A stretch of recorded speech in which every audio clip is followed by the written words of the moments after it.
세 번째 키워드 보죠. 예, 세 번째 키워드는 시드니 1박 2일로 잡았습니다. 지난번에 연수 갔던 팀 얘기하는 거 아닌가요? 그렇습니다. 예.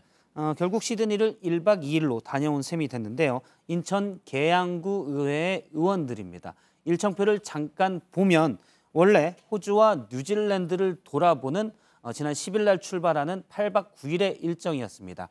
11일에 호주 시드니에 도착하고 12일에는 호주의 시드니의 대표적인 관광 명소인 오페라 하우스를 둘러보기로 돼 있었는데 12일에 오전에 바로 호텔방을 나와서 한국으로 떠났습니다. 예. 그래서 인천공항에 돌아와서 사실 약 24시간만 시드니 호텔방에 있게 됐습니다. 예. 원래 일정에는 뉴질랜드의 동굴, 무슨 호수의 관리사무소를 돌아보는 등 관광지로 가득 차 있었는데 결국 1박 2일로 끝났는데요.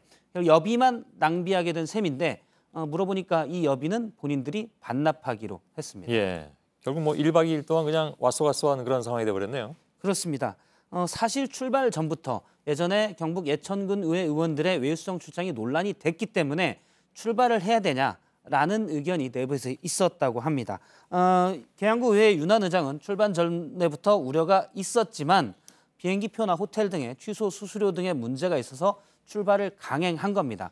그런데 보도가 되자 바로 다시 비난 여론이 커졌고 그러자 바로 돌아온 겁니다. 예. 사실 이런 우려를 알면서도 출발한 거는 경북군의 시군구 의회 의장단도 비난 여론이 당시에 예천군 때문에 있었는데도 출발했다가 베트남에서 하루 만에 돌아온 바가 있습니다. 예. 정부에서는 지방의회의 그 외유수정 출장에 대한 문제점이 높자 개선책을 몇 가지 내놨는데요. 핵심은 공개를 하고 심사를 강화한다는 겁니다.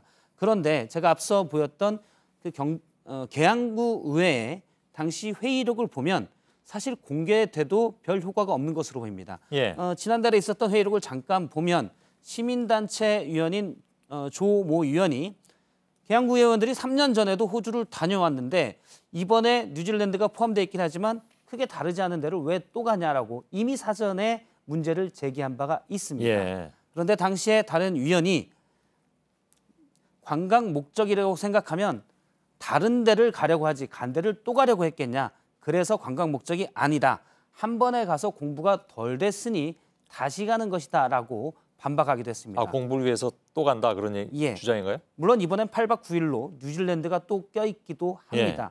결국 이런 문제 제기가 계속 있었지만 결국은 표결로 한 의원의 말을 들으면 심의 문제 제기를 계속했던 위원의 말에 대해서는 잘 들었다. 자 이제 개인의 자격으로 온 거니까 이제 그만 듣고 표결로 하자라고 하고 결국 6대5의 표결로 호주를 갔다가 1박 2일로 돌아왔습니다. 한 표 차이였군요. 예. 예. 알겠습니다. 박성태 기자였습니다.